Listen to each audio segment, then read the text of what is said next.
aren't podcasts, especially if they're video and audio, aren't they? It's part of like a search engine. Oh, Is yeah. it? I was just actually meeting with an SEO expert. I had a new website that launched, and I had been mentioning it on podcasts, on mine, other people's, when I was a guest. And he was an expert. He's like, well, let's run the numbers on. We're doing a screen share. And he goes, wait, how old is this website? He goes, 3 months. He goes, I have never in my life seen a website rank this high, this fast. He goes, what are you doing? And I said, going on podcast and mentioning that as the URL. He goes, oh my gosh. He's like, you're onto something here.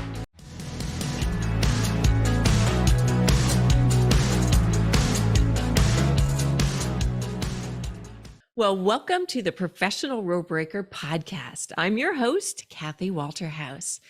And I have to start today with a question.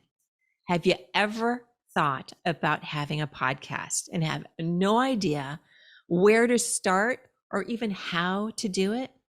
Well, you're in luck because my next guest is an entrepreneur who is the CEO and founder of PodPros, which includes PodMatch, PodLottery, and PodSOP.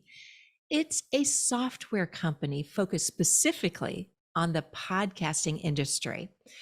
And of course, he has his own podcast as well. It's a top-rated podcast, and it's called Podcasting Made Simple. So I want to welcome my very, very special guest, Alex Sanfilippo. Kathy, thank you so much for having me. And thank you for that warm introduction. That was beautifully done. Thank you. Well, thank you. That means a lot coming from you because you're kind of like the king of podcasting. Oh, no. I do a little bit in the space, yes, but I couldn't do an intro that well. So good job. Oh, I think you can. So I saw something that was kind of near and dear to my heart. I saw that you started off very young as an entrepreneur selling golf balls, used golf balls in the neighborhood. And that really caught my eye because guess what? My youngest son has done the exact same thing. No way. How cool is yeah, that? yeah. And so he's definitely an entrepreneur. And so it's kind of interesting that you started off that way. So I want to hear, how did you go from used golf balls to where you are now? First off, I like your son a lot already. That's so exciting. I want to see what I can learn from that. At that age, I'll be real. That was, for me, it was an interesting moment. I was 10 years old, and this makes me sound like a really weird kid, but I was pretty self-aware for that age. I realized I wasn't good at most things that other kids were good at. Like I have 3 brothers. They were good at, some of them were good at sports. They were all good musicians. All my friends were good at video games. I wasn't good at that, but I also wasn't good at school. So that makes you like a weird kid, right? And so I was aware of that. It didn't necessarily hold me back. I still had fun. I wasn't depressed or anything like that. But the first time I sat down to organize this golf ball selling business, quote unquote, and as organized as it can be for 10-year-old, I found something that just came natural to me. And my brothers, the friends in the neighborhood, they're all like, Alex, what do we do? Tell us how to do this. And it just naturally seemed to come to me. And so I again, that's a weird example at 10 years old, but I held on to that. So from there, I did some tech startup in the real estate space throughout my teen years. Ran a remote company through my teen years, which was kind of weird. I was still in high school at that Wow. point. So you were like, I mean, you didn't let it go. You were like Mr. Entrepreneur from the very, very beginning then. Kind of. And then something weird happened though. Like I got into real estate investing 18, and this was 2006. Oh gosh, bad time right. of the Thank you. You knew exactly what I was talking about. You're like, oh no. And so I went from having this thriving virtual business where we're building virtual tours of homes to being a real estate investor to being super in debt as an 18, 19-year-old kid. Let's put it that way. Oh my gosh. And at that point, I got terrified, Kathy. I was like, I don't want to be an entrepreneur. And my dad was also an entrepreneur, but he was in the aerospace industry. And I just called him like, Dad, how's that industry doing? Because this whole world seems to be just collapsing. He's like, oh, our industry's doing really good, actually. I was like, can you get me a job somewhere? He's like, I can get you an interview. I was like, cool. Thanks, Dad. Pat on the back. And so I ended up going corporate. I did corporate for 15 years before finding my way back to entrepreneurship. And it was in the aerospace industry. And before anyone gets excited, I wasn't an astronaut, I wasn't a skydiver, and I wasn't a fighter pilot. I worked behind a computer, running commercial operations. I started off as a part-time receiving clerk because I had no experience, but ended up being an executive of a multi-billion-dollar publicly traded company. I was the youngest person at that table, and I think a lot of my entrepreneurial skills are what got me there and helped me really thrive in that space. But yeah, so I took a 15-year break from entrepreneurship. It's kind of interesting because you said something about entrepreneurship that kind of also is very near and dear to my heart because I am very similar. There's a lot of things you and I can talk about, Oh, for but the sure. same thing. I started when I was 11, selling things and trying to figure out businesses way back when, and did the same thing. Went into corporate, but I also think the same thing as you, that being an entrepreneur actually helped me be successful because you have those skills of almost thinking outside the box, and really making, even if you work in corporate, that's still, you probably thought it was your own business, didn't you?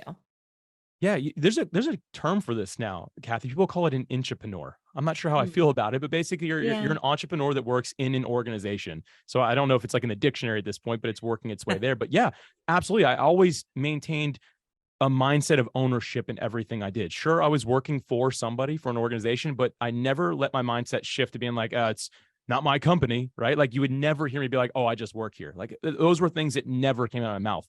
I took full ownership and responsibility from the time I was just a part-time receiving clerk. I was breaking down boxes and taking out trash for people. Like but I took the ownership, and that's eventually what led to full-time, to advancements in over 15 years, of course, right? It wasn't an overnight thing.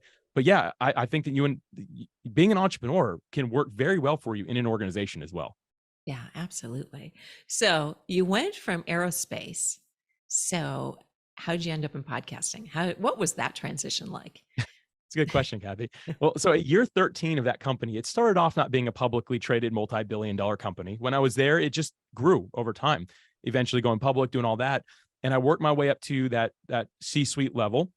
And at year 12 or 13, the numbers always get fuzzy, don't they? Year 13, I think is what it actually was. It went public. And I'll never forget at that point, like I was by far the youngest guy. At that point, I was early 30s. And so the youngest guy in the room. And it was like a real honor to be there learning from some of these people that had just been in the industry forever. But one day I did something I was really proud of. I oversaw 5 divisions of the company, and one of our divisions saved 10%, made an additional 10% profit margin. Let's put it that way. And I was so excited. And so I reported directly to the CEO. So I went down to his office, got in his room, like in his office, closed the door. I was like super excited. I'm like, hey man, did you see like what we did? And he said it in a very unexpected way. He said, yeah, I saw it, Alex. And I was like, hey, I like leaned in. I'm like, you realize like we made an additional 10%. Like we didn't lose that. He's like, no, I know, I saw it. And I didn't say anything. I just kind of leaned back and I'm like, shrugging. I'm like, what? And he's like, man, we didn't tell the shareholders or anyone on the board that we're going to do that. He's like, they could have been selling stocks at higher levels. People were really unhappy about this. And I was like, oh man. He goes, you just don't challenge the status quo anymore. Let's just do what we say we're going to do and stick with it. And Kathy, I'll never forget it. That day I left and I didn't necessarily get in trouble, but it wasn't the reaction I hoped for, obviously, right? And I worked just a few doors down from him, but that walk felt like the longest walk I'd ever had in that building. Felt like an hour. And on that walk back, I literally remember saying to myself in my head, saying, it's time for me to go. That's it. And I want to share this because it's very important whenever I talk about this part of my journey. I didn't leave for 2 years, but in that time, I want to make sure it's known that I still applied myself. I didn't stop. I didn't turn to the guys like, I'm not going to work hard anymore, right? I left on a good foot because I believe the way we end one season is the way we begin the next. And I wanted to start the next season on a good foot. So at that point, to kind of go back to the question here, I started a bunch of side hustles. I'm like, well, I'm going to apply myself at work, but I'm going to see what else I can do. Like, what can I do in the evenings that would be helpful, beneficial to me, right? So I started just testing things. And I had failure after failure after failure. And as someone who grew up an entrepreneur, I'm like, wait a minute, maybe I'm not good at this. Like, maybe that's why I failed when I was 18 years old. Like, maybe I'm just not good at it.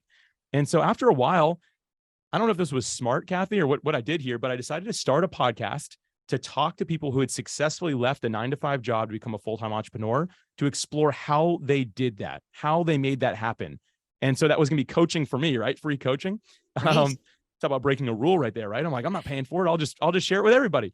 But I was also going to take the listeners on a journey. And that's really where 2 things happened. I learned to become an entrepreneur, but 2, I learned that I wanted it to be in the podcasting space. And that's kind of my long answer to your question. No, I love that. You brought up one of my most favorite words in the whole wide world, failure. Because I think if you're scared of failing, you're almost doomed, because I think as entrepreneurs, we are always putting ourselves out there, and you have to be okay with failing. And then what you followed up with was what you learned.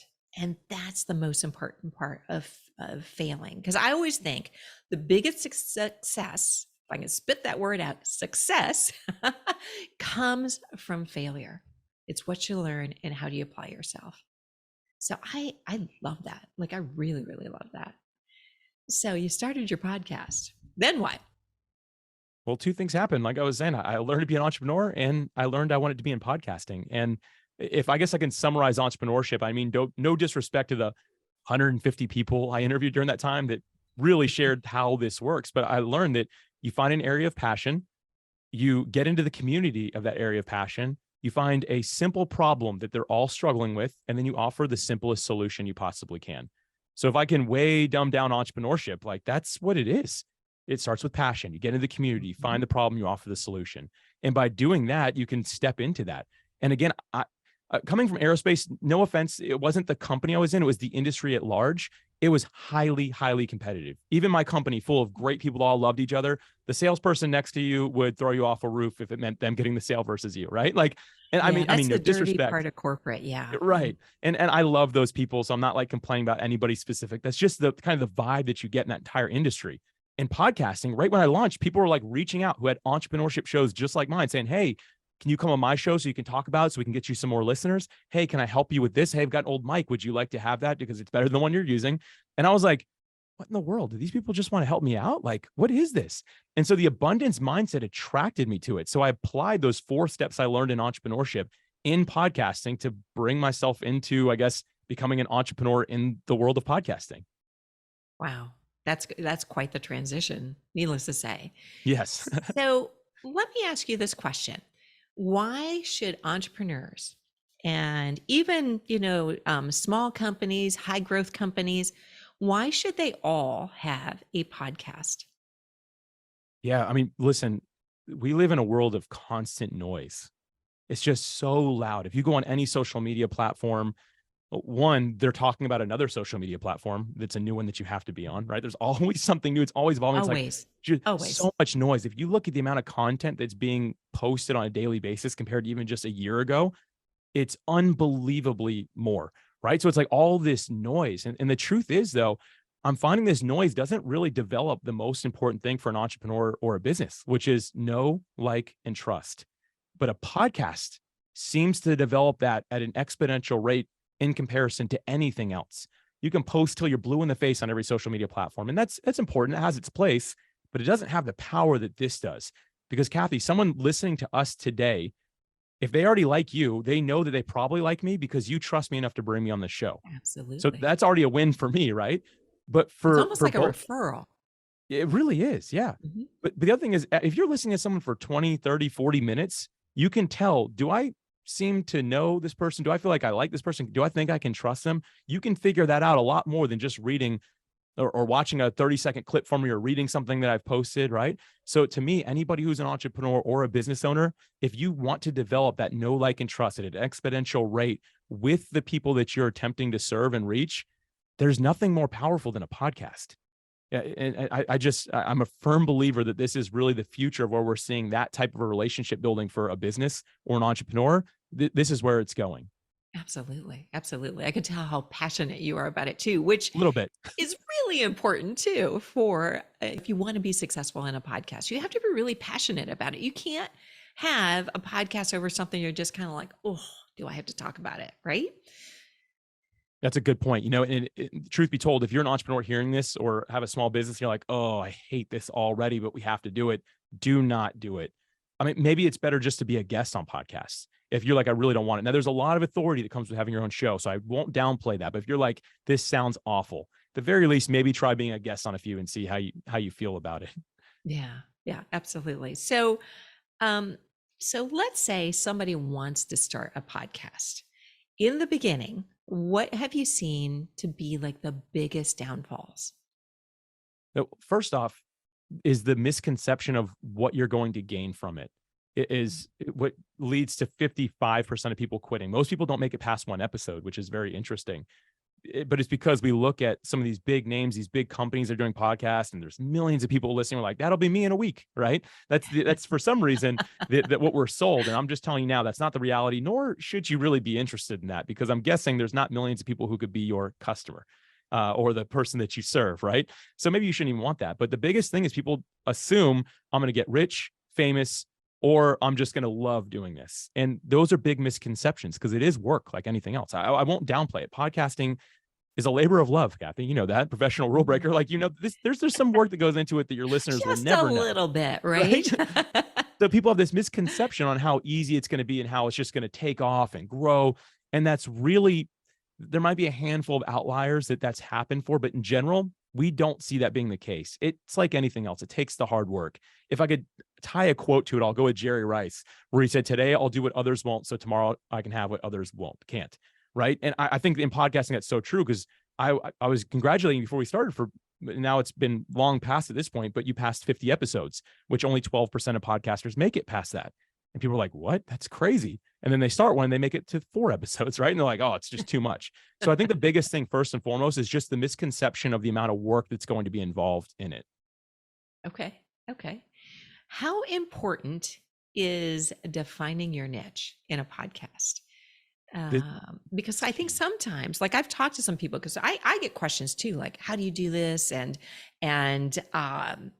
what are my suggestions?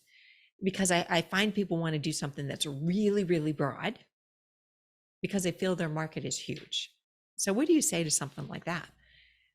This goes right along with what we we're just talking about. This is a huge misconception, is I need to cast a really wide net if I'm going to get anybody involved.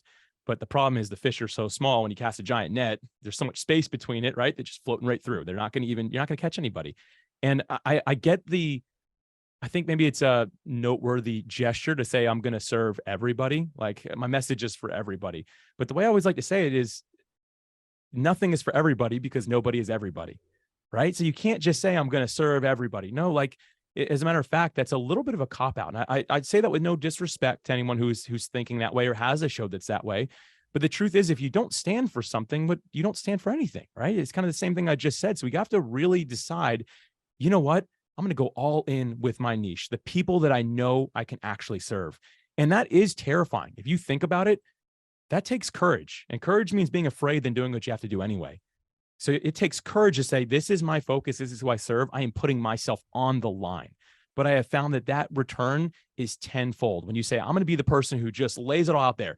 Hey, this is my podcast. A great example would be, I'll go with my city. I could talk about Jacksonville, Florida. Cool. I got a couple million people now that might be interested.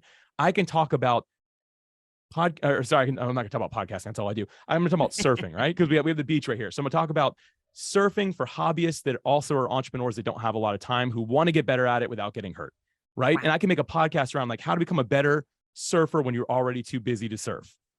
That podcast will now resonate with probably 5,000 people that live here. Sure, it's not the couple million, but now those 5,000 people say, I know what this Alex guy's all about. That's what I'm all about. I resonate with that. Therefore, I can associate myself with that podcast. Narrowing down this niche is, to me, the single most important thing to do in podcasting, and it will lead to more growth than anything else you do. Wow. I mean, and when you think about it, that is actually a really narrow niche. Yes. But they always, what is that saying? That it's the riches are in the niches.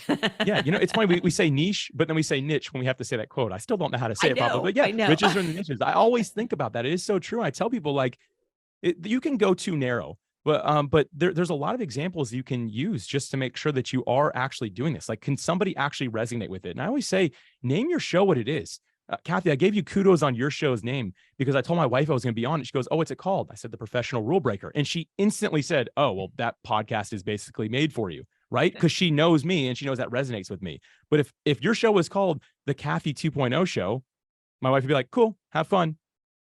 She doesn't know what it is, what it's about. No one can tell, right? Because it didn't clearly identify the niche. And I think that's kind of the super hack here, is not just having one, but clearly stating it in the title, in the description, in the episodes. Like, let everything kind of flow so that anybody who may listen to the show, before they listen, they can look at it and say, that's for me. That's what we want to be able to do. Yeah. Yeah. That's almost like really profound as far as like how important it is that you really, really, first off, name it in your niche or niche, right? Or as well as also be so specific. I mean, that's almost kind of, it's almost like a rule of sales as well, too. It's almost the same exact thing. You can't go after everybody. You have to know your niche, and it has to be so specific. So I love that. So let me ask you a question about podcasting in itself. People ask me this question. Is it better to do a podcast that it's almost like a solo podcast where you're the only one that is talking all the time, and maybe you're giving lessons or you go over different tidbits or something like that, versus having a guest on the show? Do you have like any opinion on that?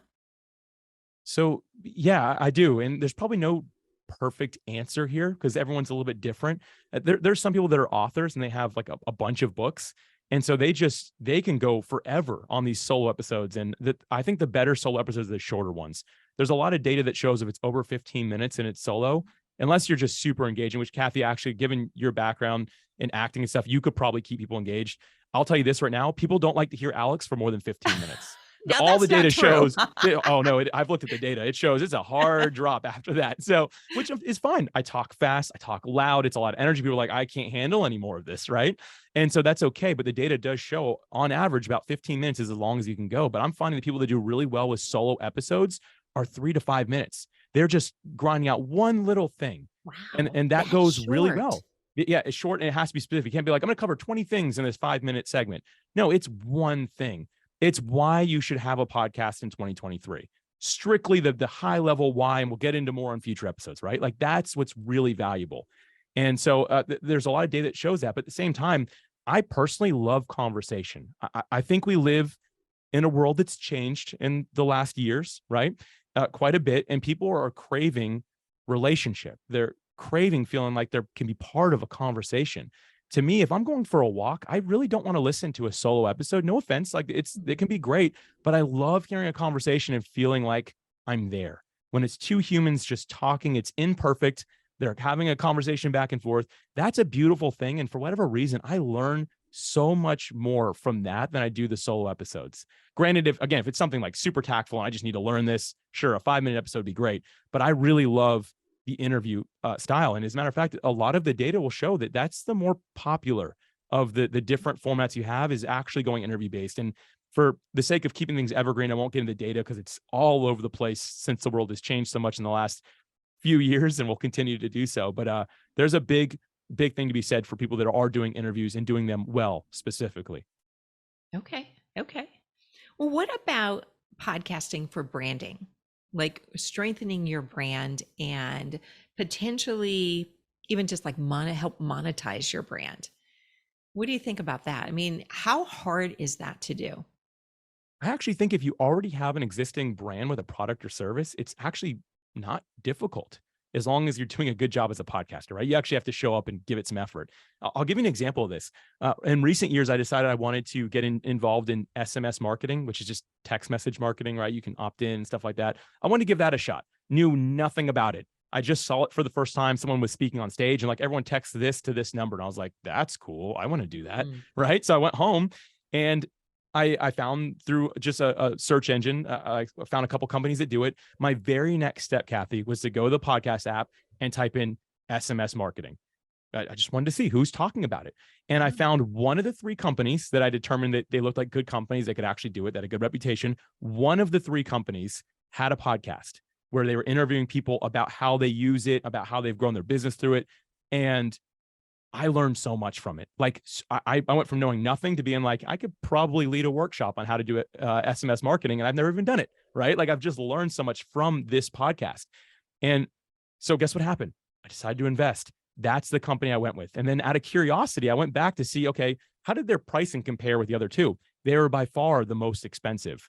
I didn't have buyer's remorse though, because I knew that they were heavily vested in my success with using their product because of the podcast they had. I had the education. I felt like I already knew, like, and trust them, to go back to that, right? So again, this company already had an established product. And really, I think they offered like a 20% discount through it. And I used that, right? I went with it. It was still the most expensive, but I went through and did it that way because they, again, heavily invested in my success using their product. I think that's a great example of the power of podcasting from a brand perspective. And you just kind of jogged my memory too. Aren't podcasts, especially if they're video and audio, aren't they? It's part of like a search engine. Oh, Is yeah. it? And so that way, because exactly what you did, you went specifically looking for something and you were able to get information back. So it's also something else that can help you probably rank and move up in the Googles of the world. Right. I was just actually meeting with an SEO expert. I had a new website that launched, and I had been mentioning it on podcasts, on mine, other people's, when I was a guest. And he was an expert. He's like, well, let's run the numbers on. We're doing a screen share. And he goes, wait, how old is this website? He goes, 3 months. He goes, I have never in my life seen a website rank this high, this fast. He goes, what are you doing? And I said, going on podcast and mentioning that as the URL. He goes, oh my gosh. He's like, you're onto something here. So from an SEO, which stands for search engine optimization, right? So you show up higher in search results on all the search engines. It takes some, basically those search engines want to know that you're talked about somewhere other than your own stuff, right? But think about it, if you're on a podcast or you have a podcast, you're getting backlinks from Google, because Google has a podcast player, from Amazon, from Spotify, from Apple, and literally thousands of other high domain authority websites that are all saying, yep, this person's legit. That does really well to lightning fast track your ranking on search engines. Also, from a long-term perspective, do some really great link building. Again, a link from apple.com saying this person's legit, that has a lot of authority. Yeah. You said something about even just like guesting. So let's say somebody doesn't want to have their own podcast because they've realized it's a lot of work. Being on somebody's podcast, does that have the same effect then too? It's not, I'll say it's not quite as powerful, but it can be if the podcast is in perfect alignment with your beliefs, with what you do.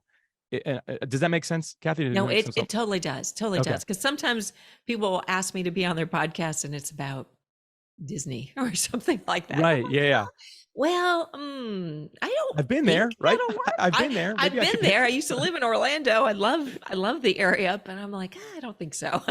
Yeah, I say no to about 90% of shows that pitch me, and it's not a lot. So don't just think by saying 90%, there's like hundreds of shows reaching out to me. But when they do, like I had one yesterday reach out to me, and no offense, it looked like a really great show, but it was about recovering from like trauma, from like physical trauma, from like being in a car wreck and stuff. And I don't have any experience with that. I'm like, oh, but you're such a diverse guest. It'd really be entertaining, which I appreciate them saying. But I'm like, I end up saying no. I'm like, listen, I don't think I'm the most suited person for your audience. I just have to say no.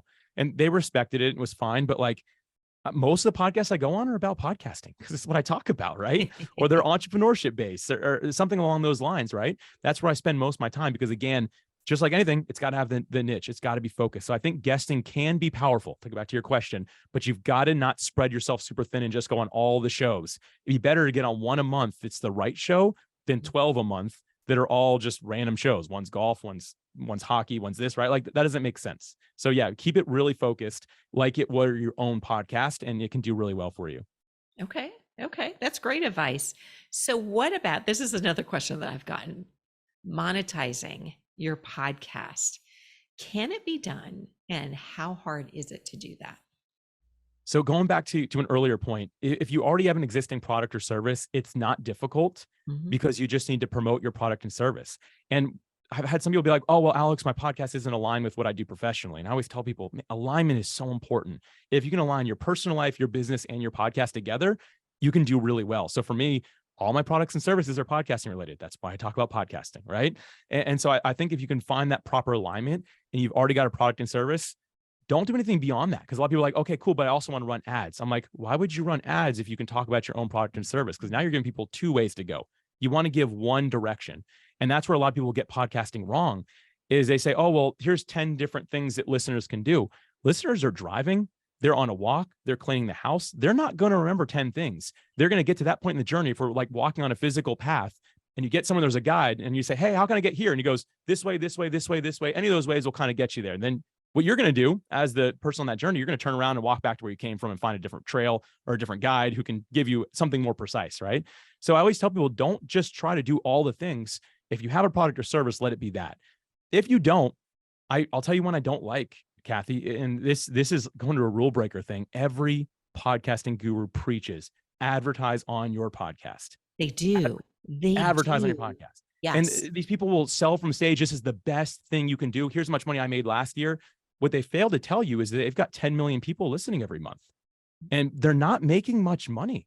And I'm not trying to be rude. They are making a lot of money when you just think about the money, but when you think about 10 million people listening, if you have $100 product and 1% buy it, you're rich, right? But they're making $10,000, $12,000 a month off of 10 million listeners, right? And again, they preach, this is what you got to do, this is what you got to do. Most podcasts, I think you're in the top 10% of all podcasts right now. So I'm sorry to not keep this evergreen, but it's around 415 listeners in the first 7 days would put you in the top 10% of all podcasts. That, just so you know, will earn you about $70 to $80 a month. And that puts you in the top 10%. So you're already beating 90% of people. You're grinding so hard to get there to make nothing, right? And I'm not trying to be rude to some people that might be meaningful, but I bet you're spending more than that. So I preach against ads, and it's why I'm popular among indie podcasters. I'm not popular among industry leaders in podcasting, because I preach against what they're all telling people to do. It's because it's easy. You can push 5 buttons and you've got an ad on your podcast. But I'm telling you, you're only making yourself more poor, because it's cheapening your podcast as well by doing that. So I suggest, if you don't have your own product or service, if you're like, I have to go the ad route, fine, but find a perfectly aligned sponsor. So again, imagine I have that surfing podcast, which I don't. I'm not even a surfer, but I do live by the beach. But if I find a surfboard company in Jacksonville, Florida, making custom boards, and that can be my sponsor, and they say every person who buys a board is worth $500 to us, I would tell them, hey, I've got 500 people listening every month. You're probably going to sell X boards per month. I want 50 grand up front, and I'll keep you on for the next quarter. Then you can that's a line sponsor. So that's a little bit different. You can do that. Still not my favorite. I love masterminds, is probably one of my favorite things. Group coaching of some sort is really great. If you have a niche focus and you're building an audience with your listeners, you can bring them into some sort of private group coaching type of thing, and you can do really well with that. And I've got tons of ideas around monetization. All of them, I'd say, Kathy, are unconventional to say the least. Oh, speaking of unconventional, what makes you a rule breaker? And I know you're a rule breaker because we've already talked about it, but yeah, I think were you a rule breaker when you were in elementary school? For some reason, I'm thinking you were. My poor mother. I love my mom. She is a saint.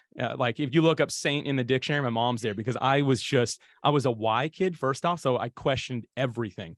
But also, if a rule didn't make sense to me, I would not do it. I would instead do what makes sense.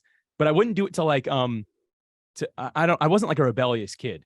I would do what makes more sense. I'm like, well, that seems outdated. I'll do this. And as a 12-year-old kid doing that, my mom was like, what the heck do I do with this weirdo? Like, he won't follow any rule that people can't explain to him. Right. And if there was no valid explanation, I'm like, nope, I'm going to do this instead. This makes more sense. Challenging the status quo, I guess, is what it would be. Right. Absolutely. One of my most favorite phrases in the whole wide world is challenging the status quo. And obviously you have done that, and you did it from a very young age. And look at you now, successful. Like I said, I call you the king of podcasting. Thank you. Maybe that could be like your new tagline or something, but you need a crown. I don't know. See, I don't know if I feel comfortable with the crown, but if I could answer that question with where I am today, what I do to break the rules today is all sorts of things. But so the actual product side of what I have, like, it's the software type of thing. I've not run any ads against it, and we've focused on all organic growth. And everyone in podcasting tells me you've got to start running ads. And I'm like, we're growing, and I'm so thankful to be able to say this. We're growing faster than we can maintain. Like, we're building stronger foundations. We're working really hard to do that. And people are like, you can't do that. I hear that all the time. You can't do that. Like, you need to start running ads. You need to start doing this, this, and this. And I always just say no. And the other thing people tell me no to stop doing is talking to independent podcasters. Like, stop wasting your time getting on phone calls with these people. Like, they're not worth any money. You're going to make, I'm not trying to be rude about the industry. It's an abundance mindset, but the people at the very top running the big companies, they don't have actual podcaster's best interest in mind. They're how much money can I get from you? How fast can I kick you out and bring in the next 5 people in your Right. place? It's almost Right. like a churn more than anything Oh, else. it is. And the churn rate is so high. And I've met with, not trying to be rude, but I've met with all of them one-on-one. And I'd say there's very few that actually care at all. Most make more money when you fail and they bank on it. So for me, when I'm helping independent podcasters, literally taking a loss to spend time with these people, but building a great reputation, building people that I care about, that care about me, that are willing to support me, it goes a long way. And as much as people tell me that's not following the rules, you have to run ads, you have to do it like the rest of us. How are you building so much authority, Alex? You must be cheating somehow, right? I always just say, you know what? I'm just treating human beings like human beings. I'm not going to do anything that feels like an integrity breach from that perspective. And really, that's how I break the rules. And it's a maybe kind of weird, but I don't unconventional, think right? it's But it's weird at worked for all. me. Well, thank No, you. I don't think it's weird at all. I actually think one of the rules of being a rule breaker is actually caring and putting that person before yourself and doing whatever it takes to help them get to whatever solution it is that they need. And so because you want to help them get there, you're going to have to start thinking outside the box, through the box, every direction. And same thing, it's kind of like if you, I don't know, if you don't have integrity, why even do it? Why? Because you're only hurting yourself in the long run. Yeah. It's so true. And I'm thinking about going back to like the original reason why I even decided to do this. And I actually want to give a shout out to your show, The Professional Rule Breaker. Episode 52, you had Troy Holt on, talked about charting your path to financial freedom, financial milestones, I think it was actually called, if I'm remembering correctly. But what he talked about was paying yourself first. And I realized, because actually Troy and I 3 years ago had a conversation while starting the company. He's great. Everyone go back and listen to that episode. Pause this, go back and listen He to that. is great. Yes. Just amazing. But he told me, he's like, pay yourself first. And at first my mindset was get money, run ads, because that's what everyone else does. And I decided to take Troy's advice and pay myself first. And then I realized, not that I got addicted to the money, but I'm like, I can serve a lot higher if I can eat, right? If I have a roof over my head. I'm like, maybe I just won't run ads. Maybe I'll start after I start paying myself, I started reinvesting it and paying back to the people that are actually podcasters, the content creators themselves, which again makes me a huge rule breaker. People hate that we actually pay podcasters just for releasing episodes that use our software. So they're actually getting a cut of our profit after we paid ourselves. So again, thank you, Troy, if you ever listen to this. And thank you, Kathy, I'm for having sure such he a great will. guest, right? But it was one of those things. It's like, man, when I had that realization in that moment, things changed. And that really is what opened me up to breaking some of these rules in the first place. Yeah, absolutely. Well, I think you and I could probably talk about a lot of different things and talk for a long time. I want to ask you, where can people find you? Because I want to make sure that anyone that's interested in podcasting, has any questions about it, that they find you. Yeah, thank you again, Kathy. First off, to Rule Breaker Nation, I suggest sticking with Kathy. You're doing a great job with this podcast. I've been listening. I'm a fan. Love it. It's been a joy to be here. If you are interested in anything I'm doing, maybe you're interested in being a guest or a host, you're aspiring on either side, or if you are a guest or a host, I'll just give you a quick link. It's podpros.com/win. podpros.com/win. It'll give you 5 quick wins that you can read in less than 5 minutes. I don't want your email address or anything like that. It might just help get you started or help take you further if you're already into it. But again, Kathy, I recommend people hanging with you because you're doing such good work here. Ah, thank you. I really appreciate it. And of course, I recommend everyone check out Alex and PodMatch and PodPros, Pod Lottery. What am I missing? Pod SOP. Pod everything. That's what it is. That's right. So check him out. I think you'll be pleasantly surprised. He's doing business the right way. So thank you so much for being a guest on The Professional Rule Breaker. I'll make sure that all your information is in our show notes. And before we go, I want to call out all the entrepreneurs out there, because Alex mentioned something that when he started back up as an entrepreneur, he failed and he failed. But guess what? He learned from that and he thought outside the box. And for all of you that's listening right now, don't be afraid to think outside the box.